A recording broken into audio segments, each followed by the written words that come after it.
What's up, YouTube family? Welcome back to our channel. Today we're going to talk about fasted cardio and meal timing. So, I get a lot of people that ask me about, should I do fasted cardio? Does fasted cardio burn more fat than non-fasted cardio?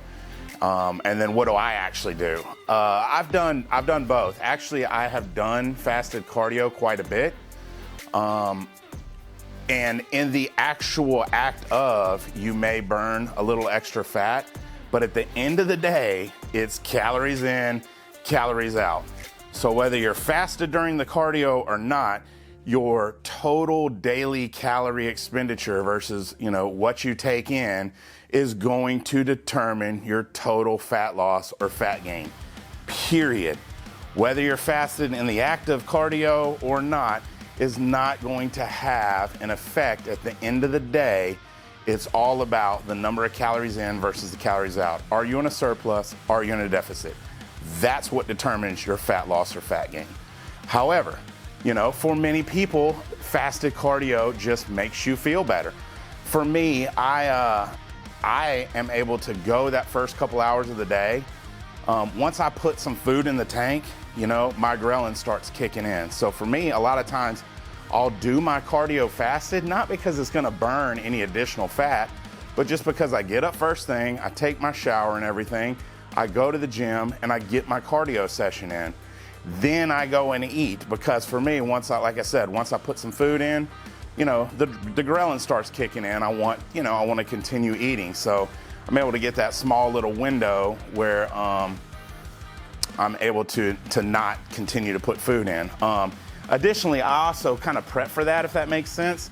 So I usually have a casein shake before bed, which is like a slow release protein. And about 90% of the time, I have a protein bar in the middle of the night as well.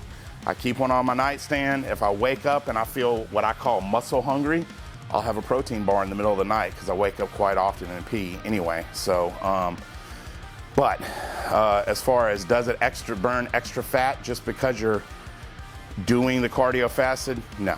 Calories in, calories out is always going to determine fat loss. Now, so for meal timing, people ask me, should I have 3 meals a day? Should I have 5 meals a day? How many times a day do I eat? For me, I like to eat small. So I don't like for my stomach to ever be completely empty. For me, I feel like a little something in there is better than none, but I don't want to be full either, because when you're full, you're kind of bloated, lethargic, and it slows down digestion. You ever notice that you eat one really big meal and it just feels like you're full forever? It feels like you just want to lay there and take a nap. You just feel stuffed. I find that, for me, I will just eat very small amounts of food every 1 to 3 hours. And that works well for me. I always have a little something on my stomach, so it's not completely on E. And then also, I'm continually digesting. And then I found foods, you've got to learn what foods work for you, For some people, potatoes digest well. For some people, you may have a gluten allergy. For some people, different whey and milk products may be a problem for you. In small amounts, they may be okay. But if you drink, 3 whey shakes a day, that may not, work with you. So you got to kind of find out what works for you. I find for me, rice to be incredibly fast and well-digesting carb source. I find that, fresh vegetables tend to keep me full a little longer. So when I'm on a lower calorie diet, vegetables kind of keep me full and they don't cost me a lot calorie-wise. You also find that some foods, although may have different ways, you have what's called low calorie, high volume food items, such as, you can have 4 ounces of rice, 7 ounces of sweet potatoes, or 9 ounces of white potato, and it's all the same number of calories. So, if you're on a cut, you might want to opt for the potatoes just because they'll be more filling. Right now, I'm on a bulk. I'm eating about 4,500 to 5,000 calories a day. I have days where I'm just sick of food. I can't eat anymore. So I find that rice digests very quickly for me, and that I don't have to eat as much volume. So I'll reduce my vegetables.